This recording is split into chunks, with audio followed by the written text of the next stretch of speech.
Well, 7 years after Obamacare passed, Washington is once again at war over health care. The war isn't simply one between Democrats and Republicans, but instead between different factions of the Republican majority in the Congress. We'll talk to the Speaker of the House, Paul Ryan, in just a minute. But first, take a look at what's been happening here in Washington. This is what the American people have asked for. This is what those across this country have wanted. And we have been willing to listen, and now we will lead. Right now, where it is, it's not what we told the voters we were going to do, and I don't think it's going to bring down the cost of insurance, which has got to be our goal. This is the conservative alternative to Obamacare. This is how we're going to reform health care in America and give choice back to people, rescue the failing individual market. We're proud of this piece of legislation. What's been introduced in the House in the last 24 hours is not the Obamacare replacement plan, not the Obamacare repeal plan we've been hoping for. This is instead a step in the wrong direction. Well, the Speaker of the House may have his work cut out for him. The American Health Care Act, his bid for replacing Obamacare, is getting blasted by some of the conservatives whose support he may need to pass it. The House Freedom Caucus says it is, quote, Obamacare light. The Heritage Foundation says the bill misses the mark. Several Republican senators say they are unimpressed. What exactly is going on? Speaker of the House Paul Ryan joins us now with an update on all this. Mr. Speaker, thanks for joining us. Yeah, you bet, Tucker. Good to be with you. So it's been 7 years to the month since Obamacare passed. And I guess the obvious question is, why in all that time couldn't Republicans formulate a plan most of them agreed on before going public with it? It looks instead like chaos. Why is that? Well, actually, I don't think it really is chaos. I heard your lead-in and heard what you said, but yeah. Here's what we did a year ago. A year ago, House Republicans said we need to take a plan to repeal and replace Obamacare to the country.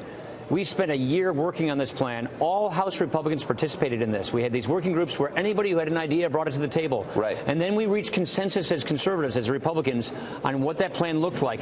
We called it a better way. We put it on the Internet. We all ran for Congress in 2016 on that plan. I remember. It was modeled on the Tom Price legislation. That's what this is. This is the legislative text of that plan that we ran in 2016 on what we would replace Obamacare with. Tom Price, who's now the Secretary of HHS, was the architect of it. 12 Freedom Caucus members were the co-sponsor of that bill as recently as December.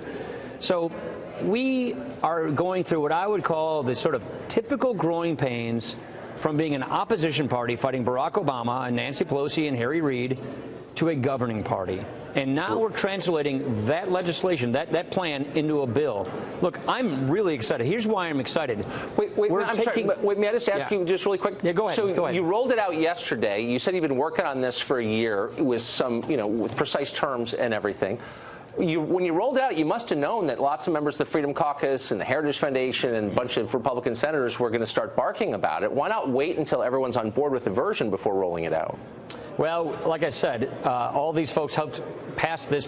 We campaigned on this last year. Right. We did talk with all of these people. What I think is happening is people are getting a little confused about what you can and cannot put in what we call a reconciliation bill. Right. So I'm getting a little technical here. No, I understand. But there's 3 phases here, and that's what a lot of outside groups and folks just don't understand, the fact that if we put everything in the bill we possibly want, we would have a filibuster. We wouldn't be able to pass it in the Senate.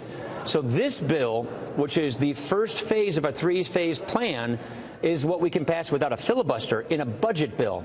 There are things like interstate shopping on health care, association of health plans to let people bulk buy their health insurance nationwide through buying pools, medical liability reform, all those things we very much believe in, which is part of our Better Way agenda. You cannot put in a budget bill because then they can filibuster that entire bill. I understand, and tort reform and lots of other things. And I don't want to keep pressing you on this because you know as well as I. But these are members of Congress, so they know that. They know what a reconciliation bill is. Well, we're finding that some don't. So what we're having here is we're passing this first installment, which is to gut Obamacare, repeal the mandates, repeal the taxes, repeal the spending. Then we replace it with conservative Republican tax policy that has been long-standing conservative reform. Health savings accounts. Tax credits go by what you want to buy in state-regulated marketplaces, not federal, and risk pools. This is something that conservatives through the Heritage Foundation, through AEI, have been pushing for years. And then the other pieces that we really believe in, Tom Price in Phase 2 deregulates the marketplace. There are 1,442 provisions in Obamacare that says the Secretary has discretion. Tom Price is going to use that discretion to unwind Obamacare.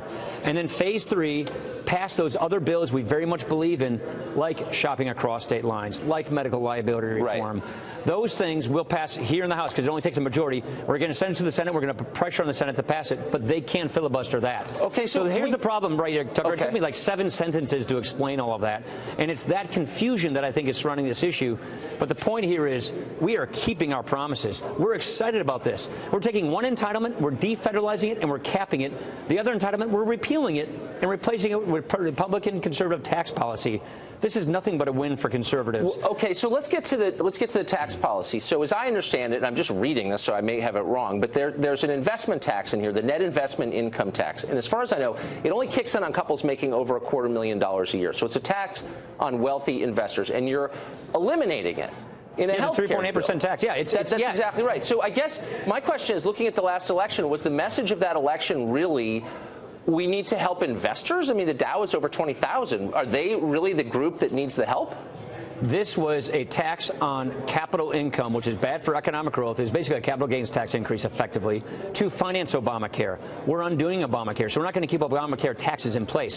So all of these taxes, a $1 trillion tax cut that this bill represents, that is part of that $1 trillion tax increase that was in Obamacare to finance Obamacare. No, I know, but we're repealing. No, but we promised we would repeal the Obamacare taxes. This is one of the Obamacare taxes, so we're keeping our promise. And by the way, it's bad tax policy because it's bad for economic growth, and we're also repealing the Obamacare spending. So we're getting rid of its taxing and we're getting rid of its spending, and this is us keeping our word. You may want to keep that 3.8% tax.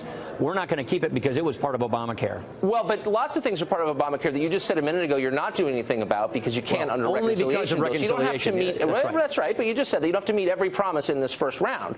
That's right. Yet, I guess it's a macro but fiscal question. Policy we can be, but tax and spending policy we can. So that's what we're doing. But also, I mean, you have. The overview here is that all the wealth basically in the last 10 years is stuck to the top end. That's one of the reasons we've had all this political turmoil, as you know. And so kind of a hard sell to say, yeah, we're going to repeal Obamacare, but we're going to send more money to the people who've already gotten the richest over the last 10 years. I mean, that's what this does, no? I'm not a leftist. It's just that's true. I'm not that concerned about it because we said we were going to repeal all the Obamacare taxes. This is one of the Obamacare taxes. The other point I'd say is this dramatically helps us toward tax reform. I know it gets a little wonky, but by getting rid of the Obamacare taxes, the next bill coming up this spring and summer is tax reform. And that means the new tax code that we're proposing, we put this in our Better Way plan too. It's a part of our blueprint. Go online and read that as well. That will not have to overcome those Obamacare taxes, meaning when we have a new replacement tax code to gut and replace this tax code, it won't have to also replace the Obamacare taxes. So by getting rid of all these taxes, we're lowering the revenue that is taken out of the American economy, out of families, out of businesses for the government, and we think that's really important.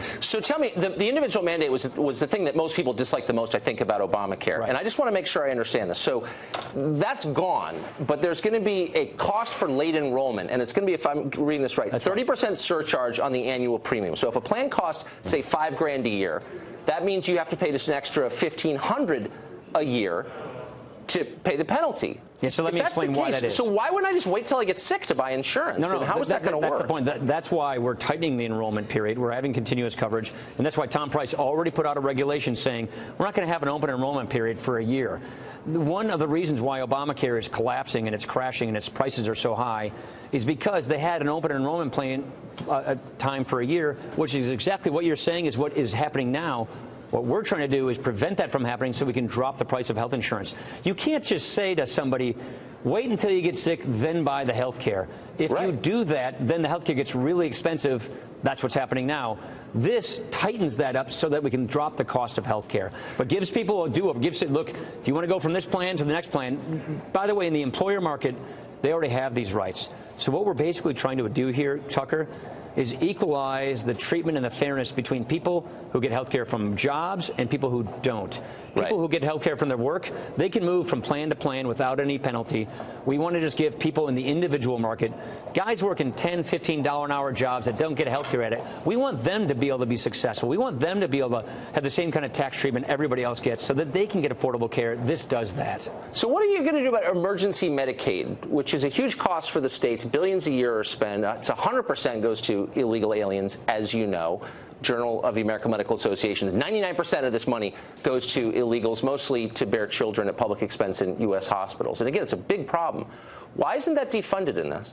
Well, again, we're looking at bird rule reconciliation issues. What we're trying to do is make sure that you match couldn't up the Social defund it Security under number. reconciliation? Yeah, we've got a little issue with that, and we're working on that with the Senate. So, again, we've got these goofy Senate rules we got to work with. We can't do every single thing we want to.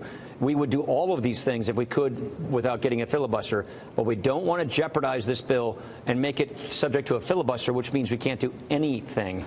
So that's why we're trying to do this, so that we conform to the Senate rules. But here's one more point I'd say. Because we're delegating, we're giving Medicaid back to the states. It's Right. a massive amount of federalism. Then the border state governors can do that. The border state governors decide what happens with their Medicaid populations. We cap it, we stop the expansion, we grow it at a slower rate over time, which saves trillions in the out years, which is a massive amount of debt reduction. And that is what we're doing here, which is a huge, huge conservative step forward for entitlement reform as well.